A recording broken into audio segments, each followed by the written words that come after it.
Hey, what's up, everybody? BDF 44 coming at you another video. All right, so let's feed into the rumor mill because that is exactly what Donovan Mitchell is doing. Standing next to Jimmy Butler, wearing a hat that said something along the lines of "A better world is coming." Like I'm not supposed to expect that means you headed to Miami or trying to find your way in Miami, force your way to Miami. Hey, look, I think Miami has the pieces to do it. To be honest with you, I think it's going to cost them a lot more than they probably want to give up, though.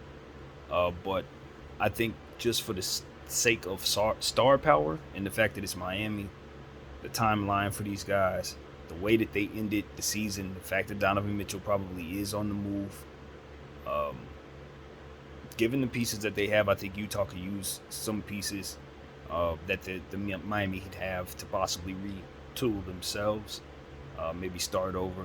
It's going to require some picks. Here's the thing, and I said this about Donovan Mitchell already, and I'm going to say it on this one.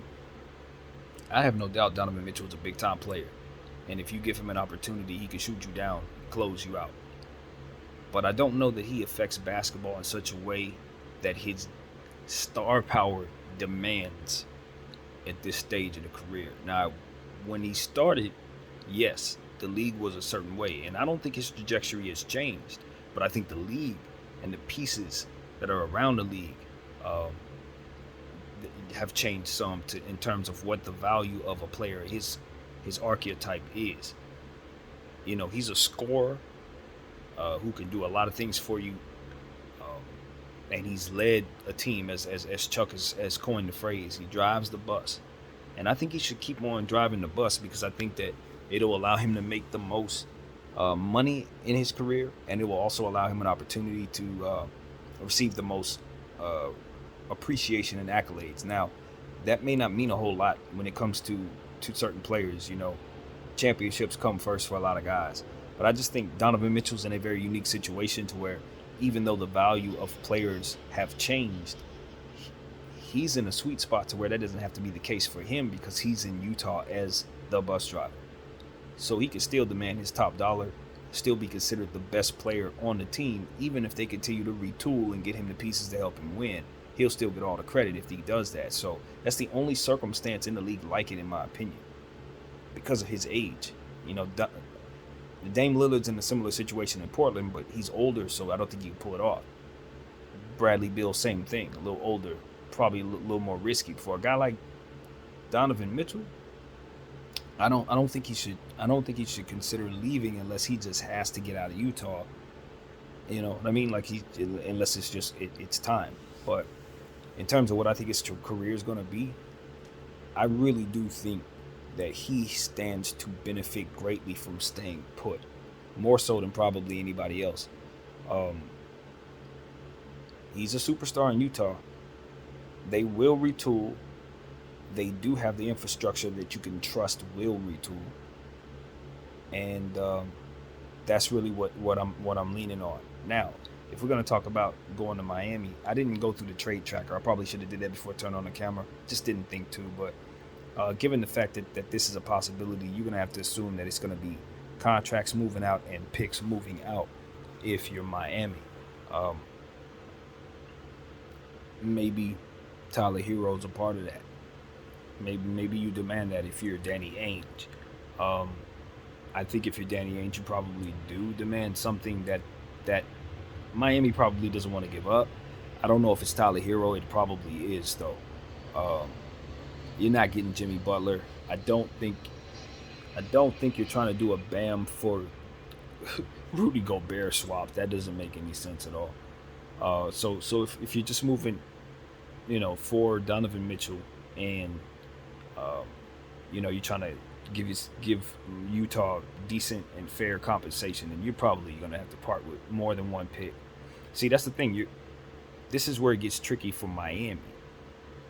Now, if I'm Miami, I don't want to pay Donovan Mitchell's superstar Utah price. I want to pay for the Donovan Mitchell that I believe I'm acquiring, who's probably going to be my number 3 or number 2 star on the team. That's the price I want to pay for.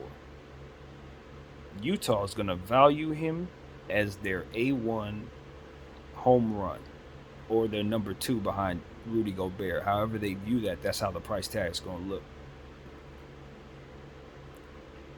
It's a strange situation for Donovan Mitchell because I've been thinking about this for the last couple days, and I'm looking at where this player is. I'm thinking like, and I don't think I'm qualified to even say because I haven't watched enough of Donovan Mitchell to say.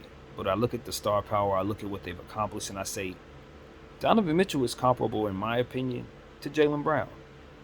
I think they're kind of along the same lines. I think the difference between the two is Jaylen has been in a situation where he's played behind guys his entire career. And Donovan's been in a situation where he hasn't.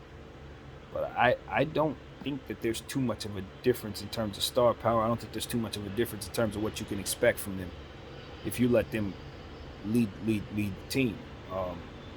I think Donovan, if you give Donovan Mitchell, if you give Jaylen Brown Utah, I think you have the same situation there. He's just as big of a star as Donovan is. You know what I mean? If you give him Utah his entire career, that's what I'm saying. If he goes drafted to Utah and given that entire path, yeah, I think he's holding the same exact star power, and that's what I'm trying to express to you guys. The Utah Jazz are going to sell him at a price that's going to be comparable to something much more expensive, I think, than Jaylen Brown. I think his price tag is going to be higher if you're Utah, and I think if you're Miami, you probably value him at about what you would consider Jaylen, or even less based on where Jaylen is right now in the finals. So it's like, I don't know, you know what I mean? I don't know if Donovan Mitchell's going to be worth it to Miami for the price that he's going to be worth. I don't know that. I don't know that I love Donovan Mitchell so much more going forward than Tyler Hero straight up, to be completely honest with you. I don't know that I love that much more. You know, I do love him more, but how much more? I don't know. Not enough to attach Hero and a bunch of picks. Not me. No ma'am. No sir. I'm not doing that. Now, if we want to talk about straight up, I might be willing to do that. Maybe I'll attach like a Max Strus or something like that, some type of role player. Gabe Vincent, second rounders, you know, make it make sense. But as far as I'm concerned, I really don't want to play around with Tyler Hero's trajectory over the next 5-6 years, just like I don't want to play with Donovan Mitchell's, to be completely honest with you. I would not be quick to let go of either one of those players for any reason. So, with that being said, I don't know if it benefits Miami to do that. I know they need some scoring, and they can certainly use the scoring punch that Donovan brings 100%, obviously. When you think about what Bam, Jimmy, if you're bringing back PJ, I believe he's on multiple years. You think about what that team looks like, it's scary, and I definitely think they can make the finals with Donovan Mitchell. But what are they giving up? If you give up too much, you're changing the identity of the team. If you give up too much, you're going to be less defensive. Now, I claim ignorance as it pertains to Donovan Mitchell on the defensive end, so I'm just going to assume he's good. You know what I mean? I'm going to assume he's good and not assume he's bad. So I've never heard anybody complain about it, and I know that he was a part of some very good defensive teams in Utah, obviously. So I'm going to claim ignorance and assume solid. If that's the case, then he should fit in well with the Miami Heat and what they do. He's certainly going to be in shape. They certainly going to demand the best of him. He's going to deliver, no problem. I'm not worried about whether or not he's going to show up. He's already proven himself against Jamal Murray as one of the best playoff performers of this generation. He just needs to get himself back to, back to a situation where he's playing his style of basketball.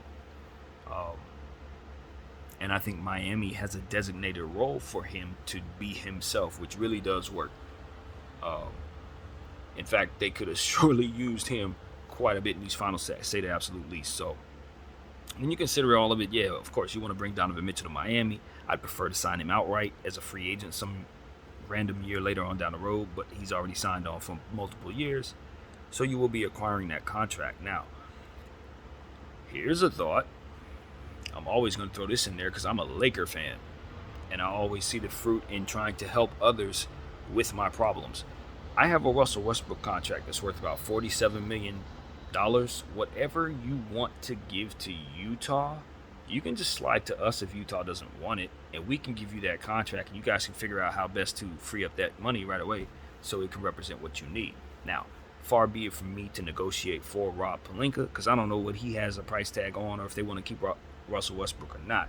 But me personally, I always want to get rid of that contract because I definitely want to bring in the requisite amount of players to represent what $47 million will actually mean to my Lakers this season.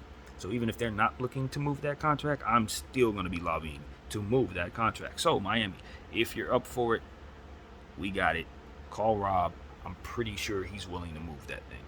So that is what I want to share with all of you guys at this point. We will love to facilitate any Donovan Mitchell trade that needs to be done. I assure you we have what you need. So that's pretty much what I got, man. That is what I got. I think Donovan Mitchell's going to make a great Heat if they decide to do that, but I ultimately think he'll be a much bigger star for the rest of his career. Basically shoot himself straight into the Hall of Fame if he just stays with the Jazz and trust Danny Ainge and Dwayne Wade. That's what I would do. That's exactly what I would do. I'd take my Supermax money and I would stay put and I would look forward to playing with a bunch of young guys. I would just continue to work on myself and my conditioning, and see where it goes from here. Because the thing about it is they have to hire a coach. So now it's about who do they hire as a coach, and that person has to be somebody Donovan is cool with, or it can go left really quickly. And I think that's where the uneasiness comes in for Donovan if the reports are true and he's uneasy.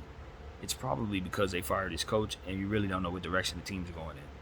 But Danny Ainge is who you're trusting in this situation, and that's what I would tell Donovan Mitchell. So that's what I got, man. My name is BDF44. I thank you all for watching.